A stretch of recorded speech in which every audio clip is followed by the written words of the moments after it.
de délivrance. Temps de délivrance, votre émission d'enseignement et d'édification produite par l'Autel du Dieu vivant avec le sacrificateur Bongé Joachim Kessé. Délivre ceux qu'on traîne à la mort, ceux qu'on va égorger. Sauve-les. Proverbe chapitre 24, verset 11.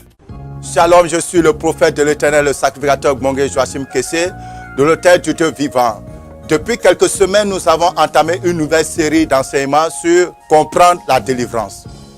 Vous savez, dans Jean chapitre 8, le verset 36, la Bible nous dit si le Fils de l'homme vous affranchit, vous serez réellement libre. Alléluia. Donc, lorsque nous venons au Seigneur, nous avons besoin d'être totalement affranchis par le Seigneur Jésus-Christ pour connaître une vie heureuse dans le Seigneur. Amen. Et donc, notre objectif au travers de ces enseignements, c'est de vous indiquer comment combattre pour être totalement restauré. Parce que Jésus est venu pour que ses brebis aient la vie en abondance. Mais un prisonnier ne peut pas être dans l'abondance.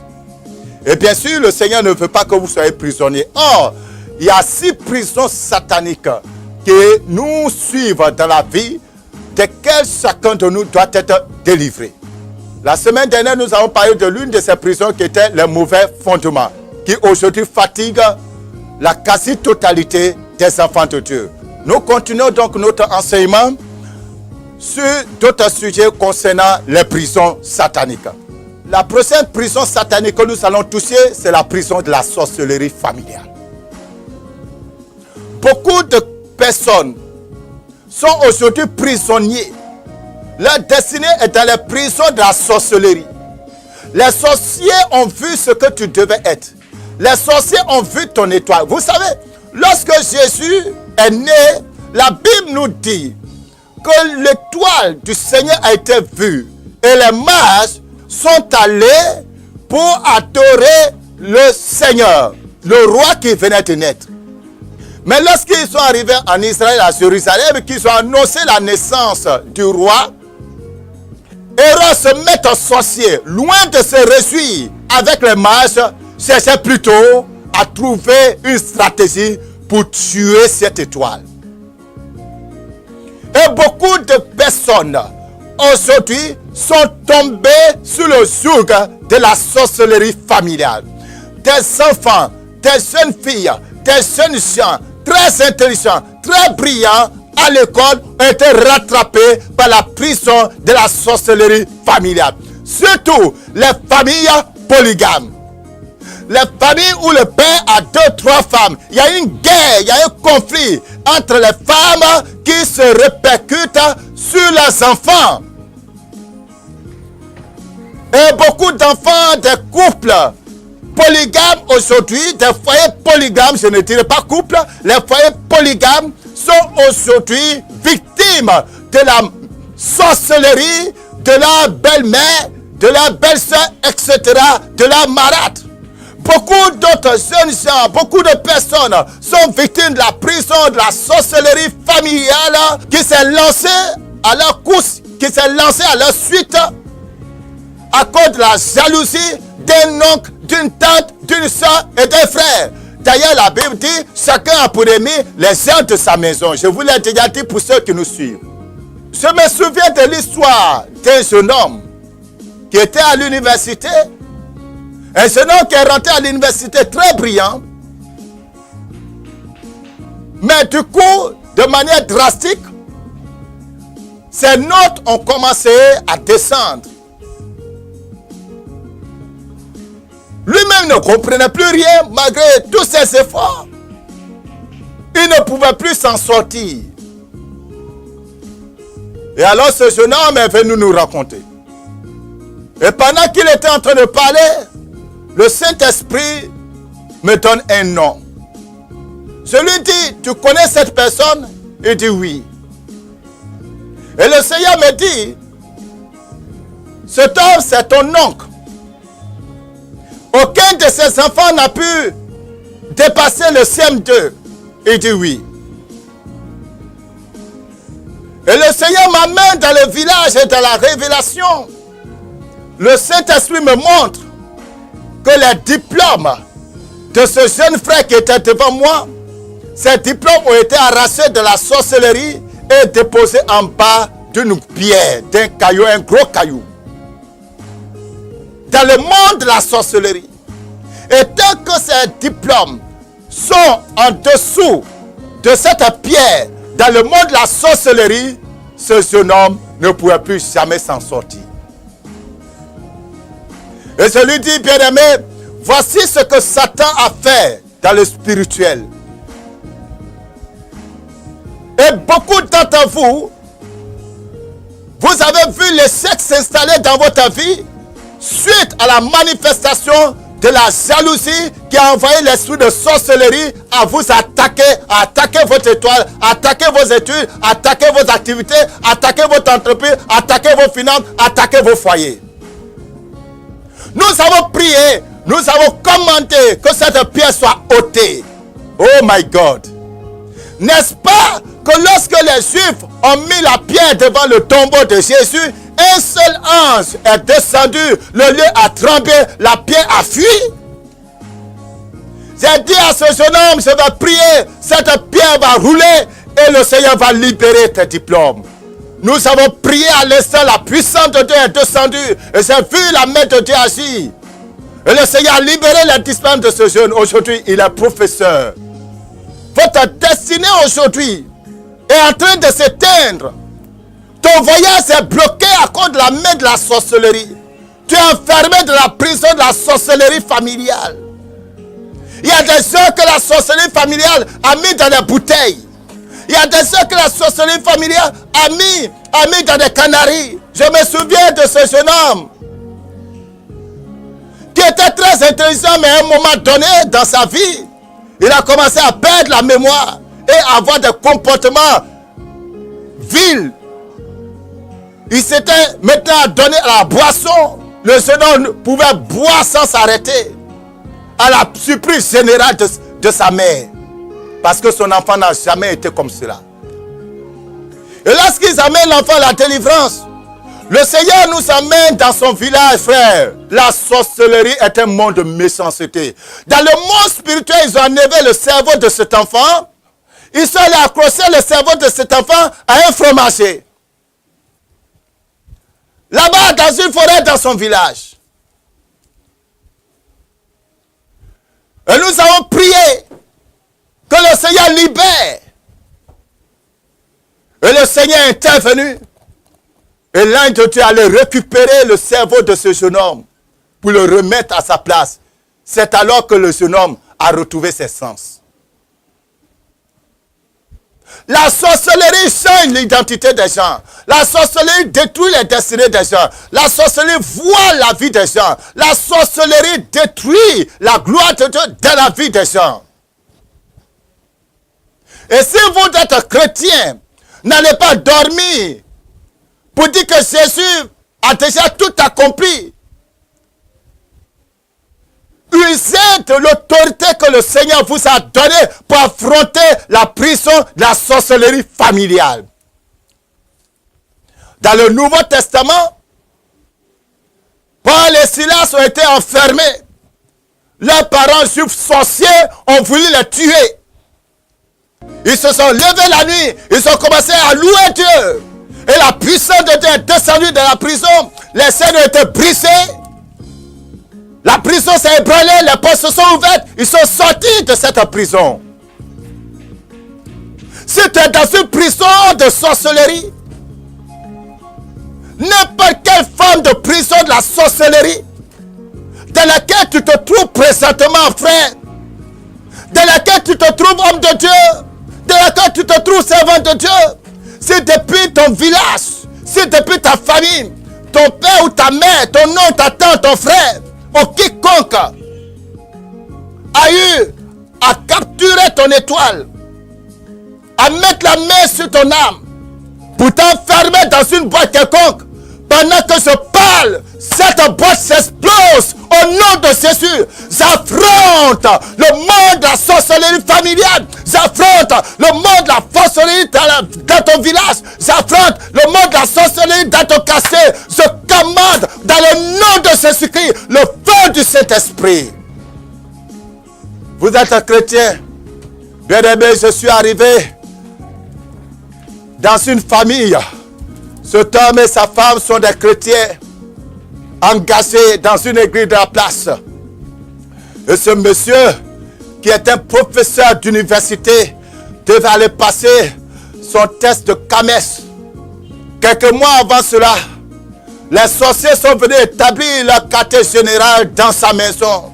Et toutes les nuits maintenant, toutes les nuits, il y avait des pas dans la maison. Ils entendaient des bruits dans la maison. Ils entendaient des gens parler dans la maison. Ils entendaient qu'on entend de déplacer des chaises dans la maison.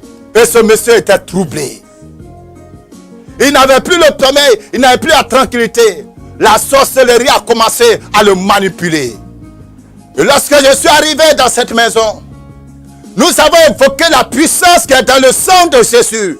Nous avons commandé qu'un foyer de feu s'installe dans cette maison et que la maison soit embrasée du feu du Saint-Esprit et que la puissance de la sorcellerie n'ait plus accès à cet endroit. Frère, c'est vrai, vous pouvez être chrétien, vous pouvez être engagé, mais quelquefois, vous avez besoin de d'autres personnes qui ont une dimension dans l'onction pour vous aider dans le combat et être libérés de certaines puissances démoniaques qui vous fatiguent.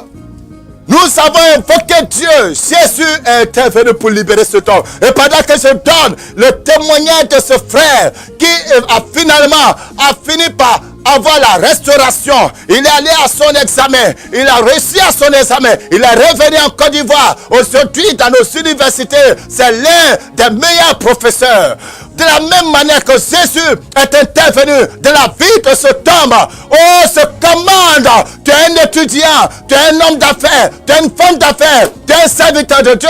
Qui que tu sois, que la sorcellerie familiale est en train de te manipuler alors que tu es un enfant de Dieu. Je refuse cela. Je refuse cela. Et j'affronte dans le nom de Jésus-Christ de Nazareth par la puissance qui est dans la parole de Dieu.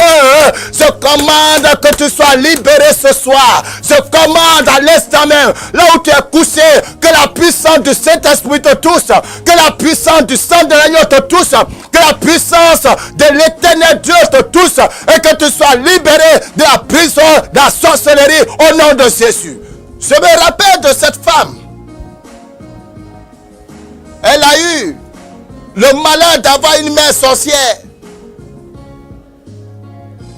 Mais cette soeur était très engagée dans la foi. Mais sa mère sorcière se transforme la nuit. Et cette mère sorcière, écoutez-moi bien, devient le mari de nuit de sa fille. Et lorsque sa fille dort, cette mère sorcière qui devait mari de nuit vient coucher, avoir des rapports avec sa propre fille. Et elle empêchait sa fille qui est mariée d'avoir des enfants. Et dans le monde de la sorcellerie, cette mère sorcière a réussi à planter une grossesse spirituelle à sa fille. Je vous dis la vérité, bien-aimés.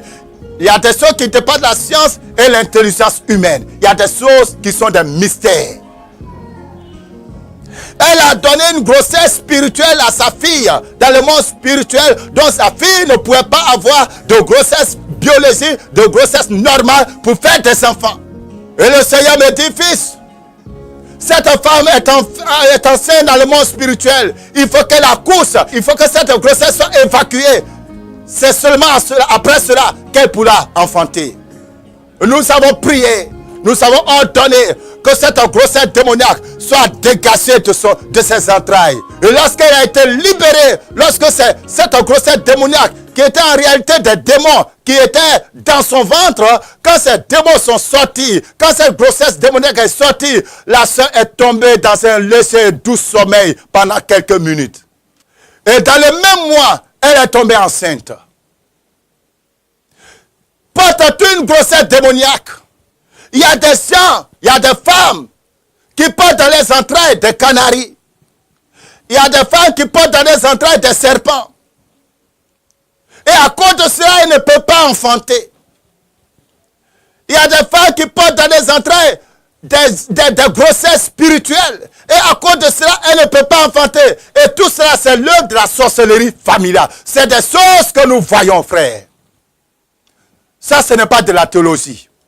Si ce soir, pendant que tu me regardes, pendant que tu m'écoutes, si tu es victime de cette forme de sorcellerie, je commande, mets ta main sur ton ventre, je commande au nom de Jésus que cette grossesse soit broyée. Au nom de Jésus, je donne par l'autorité de Jésus-Christ de Nazareth que cette grossesse spirituelle de la sorcellerie soit broyée au nom de Jésus. Et je commande que ce mal sorte de tes entrailles. Au nom de Jésus, va évacuer ce démon. Va évacuer cet envoûtement. Va évacuer-le au nom puissant de Jésus. Alléluia. Après cette prière, tu vas aller évacuer tout ce que Satan a mis dans ses entrailles. Parce que Jésus t'a touché. Alléluia. Nous parlions de la prison de la sorcellerie familiale. Nous allons continuer avec une autre prison. Ça sera la troisième prison.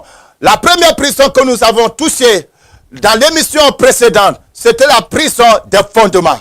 La deuxième prison, c'est la prison de la sorcellerie familiale. La troisième prison que nous allons toucher maintenant, c'est la prison de la malédiction. Bien-aimé, la sorcellerie, c'est cet esprit qui nous cause beaucoup de dégâts et beaucoup de retard dans nos familles. Et cela est dû à la méchanceté du cœur de l'homme, la jalousie qui est dans le cœur de l'homme noir. Et cette sorcellerie s'est transportée aujourd'hui dans nos églises, au milieu des chrétiens, au milieu de ceux qui disent qu'ils servent Dieu. La jalousie a fini aujourd'hui par permettre à la sorcellerie de s'installer dans l'église. Soyez-en délivrés au nom de Jésus. Je me souviens d'un jeune homme qui travaillait dans un bureau quelque part ici à Abidjan. Un jour, on vient lui dire que sa mère est là, dans la salle d'attente. Tout à fait étonné, il dit, mais ma mère ne connaît pas où je travaille. Je n'ai jamais montré à ma mère où je travaille. Et ma mère ne m'a même pas dit qu'elle venait sur Abidjan. D'ailleurs, là même où j'habite à Abidjan, si ma mère ne connaît pas, comment vous pouvez me dire que ma mère est là? Mais effectivement, il sort quand même pour vérifier, il trouve effectivement sa mère. Il demande à sa maman, comment tu es arrivé ici? La mère lui dit, il y a toutes les possibilités pour te retrouver. Et nous avons tout fait pour que ce jeune homme vienne chercher la délivrance. Il a minimisé cela. Malheureusement pour lui, quelques semaines plus tard, il est mort. Bien-aimé, la sorcellerie n'est pas du jeu. Et puis ne vous bornez pas à dire, moi je suis chrétien, le sorcier ne peut rien contre moi. Pour que le sorcier ne puisse rien contre toi, il faut marcher selon les principes de Dieu et il faut être un homme d'esprit et un homme qui se sanctifie. Puisque Jésus même a dit, ne craignez pas ceux qui tuent le corps, mais qui ne peuvent rien faire à l'âme. Mais si ton corps a été tué, ton âme va-t-elle se promener comme ça sur la terre pour faire quoi que ce soit? Si ton corps, ton âme vit dans ton corps. Ton âme vit dans ton corps, frère. Si le sorcier arrive à te tuer, ton âme sort de ton corps. Tu vas sous la terre, frère. Apprenez les principes bibliques. Comment dominer le monde des ténèbres. Comment résister la puissance du diable. Comment renverser les choses dans le monde spirituel. C'est pour cela que la Bible nous a été donnée. Tout est dans la parole de Dieu. Vous avez juste besoin de lire cette parole avec un esprit de révélation. En vous laissant donc enseigner par le Saint-Esprit. Et vous allez savoir comment arriver à vous imposer au monde spirituel démoniaque. C'est à ce moment-là que vous pouvez dire, je suis chrétien, Satan ne peut rien me faire. Mais si vous êtes ignorant, ne vous bornez pas à dire, je suis chrétien, le diable ne peut rien me faire. Alors nous allons toucher le troisième point, la prison des malédictions. Nous lisons dans le livre de 1 Roi 19, verset 2. Jézabel envoya un messager à Élie pour lui dire, que les dieux me traitent dans toute leur rigueur. Si demain à cette heure, je ne fais de ta vie ce que tu as fait de la vie de chacun d'eux. Élie, en voyant cela, se leva et s'en alla pour sauver sa vie. Il arriva à Beersheba qui appartenait à Juda et il laissa son serviteur. Jézabel a juré qu'il faut qu'elle arrive à décapiter Élie de la même manière qu'il a décapité ses prophètes. Elle a lancé cette parole de malédiction. Elle a lancé cette malédiction sur le prophète Élie. Et la Bible nous dit que Élie s'est enfui pour aller se cacher. Élie n'est pas allé affronter directement Jézabel. Élie s'est enfui pour aller se cacher. Regardons quelque chose d'étonnant dans le Nouveau Testament. Matthieu, chapitre 11, verset 14. Et si vous voulez le comprendre, c'est lui qui est Élie qui devait venir. Ici, Jésus parle de qui? Jésus parle de Jean-Baptiste. Jésus dit aux disciples et à ceux qui l'écoutaient que s'ils veulent comprendre, s'ils veulent entrer dans la révélation, c'est lui, ce Jean-Baptiste-là, c'est le Élie qui devait venir. Alors, qu'est-ce que vous devez comprendre par là? C'est vrai que Élie, dans l'Ancien Testament, il avait fui Jézabel. Et vous savez que Élie n'était pas mort. Élie a été enlevé. L'esprit qui était sur Élie est revenu par le canal de Jean-Baptiste. Comprenez ceci. Ce qui importe dans le combat spirituel, dans le monde spirituel, ce n'est pas la chair. Ce n'est pas la chair, ce n'est pas le sang. C'est le spirituel. C'est le côté spirituel, c'est la partie spirituelle de l'homme. Parce que tout être humain est spirituel. Nous sommes des êtres spirituels.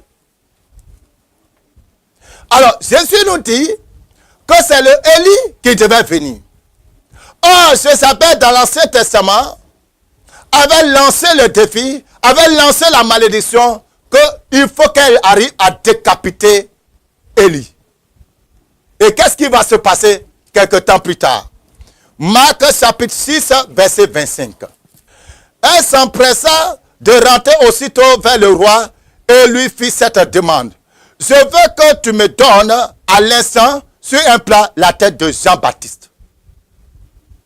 La femme d'Hérode, lorsque sa fille a dansé et que cela a touché Hérode, Hérode a demandé à la fille, qu'est-ce que tu veux? Demande-moi tout ce que tu veux et je vais te donner. La petite allait demander à sa mère. Et sa maman, qui était elle aussi habitée par l'esprit Jézabel, va se rappeler de cette parole qui avait été prononcée il y a plusieurs années auparavant, au temps des rois. Elle va se rappeler qu'elle a lancé une malédiction sur Élie. Et on nous dit que c'est le Élie là qui est là. Alors cette malédiction va s'accomplir. Jézabel, à la personne d'Hérodiade, va demander la tête de Jean-Baptiste. Et Jean-Baptiste va se retrouver être décapité.